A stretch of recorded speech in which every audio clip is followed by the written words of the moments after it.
کہ اگر ماہ رمضان کے روزے کو شرعی عذر ہے، شرعی عذر کی تفصیلات ہیں۔ فمن کان منکم مریضا او علی سفر فعدۃ من ایام اخر، جو کوئی بیمار ہے، جو کوئی سفر پہ ہے، بیماری کی تفصیلات ہیں، سفر کی تفصیلات ہیں۔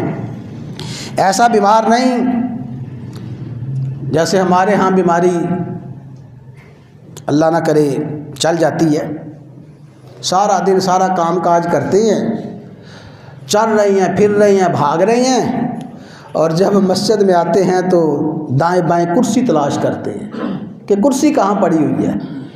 سارا دن کام کاج کیا، مشقت کی، سارا دن بھاگ دوڑ کی، اور مسجد میں نماز کے وقت آ کے کرسی تلاش کر رہی ہیں، صاحب میں کھڑے ہو کے نماز نہیں پڑھ سکتا۔ یہ بیماری نہیں ہے، یہ عذر نہیں ہے۔ تو بیماری کی تفصیلات ہیں۔ یاد رکھیں کہ خواتین بیماری کے ایام میں روزہ نہیں رکھیں گی، لیکن وہ بیماری کے ایام کے روزے کا فدیہ نہیں دے سکتی، بعد میں روزہ رکھیں گی۔ اور بھی بیماری کی جو تفصیلات ہیں یہاں حدیث سن لیں۔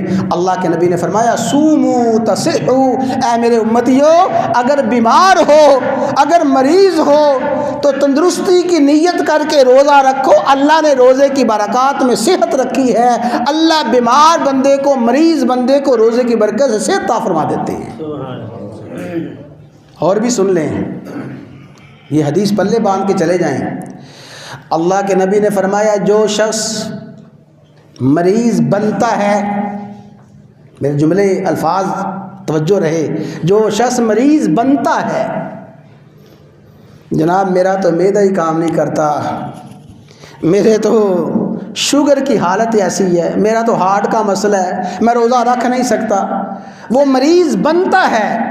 حالانکہ اگر اس حالت میں روزہ رکھنا چاہے رکھ سکتا ہے، لیکن اپنے آپ کو مریض بتکلف ظاہر کر رہا ہے۔ اللہ کے نبی نے فرمایا ایسے بدقسمت کو اس وقت تک موت نہیں آئے گی جب تک اللہ تعالیٰ اس کو اس بیماری میں مبتلا نہ کر دے۔ ہاں، اگر صحت اور شفا چاہتے ہو روزہ رکھو، اگر خدا نہ خواستہ بتکلف مریض بن رہے ہو فکر کرو کہ پھر یہ بیماری آ کے رہے گی، اللہ ایسی حالت سے ہماری حفاظت فرمائے۔ تو حضرات گرامی، اللہ تعالیٰ نے فضل و کرم فرمائے، ماہ رمضان آیا ہے، بس ہم نے سب سے پہلا کام کرنا ہے، فرض نمازوں کی پابندی کرنی ہے، فرض روزوں کی پابندی کرنی ہے، اور اپنی عبادات میں اضافہ کر دینا ہے۔ قرآن کی تلاوت ہو، تہجد کی نوافل ہوں، اور نوافل ہوں، دعائیں ہوں، ذکر اذکار ہو۔ کوشش کریں بھائی 11 مہینے جتنا ہمارا کام کاج ہوتا تھا، اس بار میں مہینے میں اپنے دنیاوی کام کاج میں کچھ نہ کچھ کمی ضرور کر دیں۔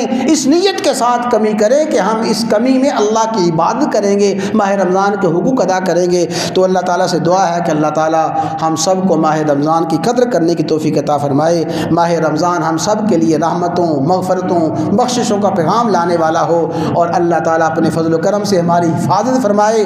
ہم رمضان کی ناقدری کرنے والے نہ بنیں، ماہ رمضان کی ناقدری کرنے والے، اللہ کے نبی کی بددعائیں لینے والے، جبرائیل امین کی بددعائیں لینے والے نہ بنیں۔ اللہ تعالی ہمیں بددعاؤں سے، رمضان کی ناقدری سے محفوظ فرمائے۔ رمضان کے سارے حقوق اللہ تعالیٰ اپنے فضل و کرم سے ادا کرنے کی توفیق عطا فرمائے۔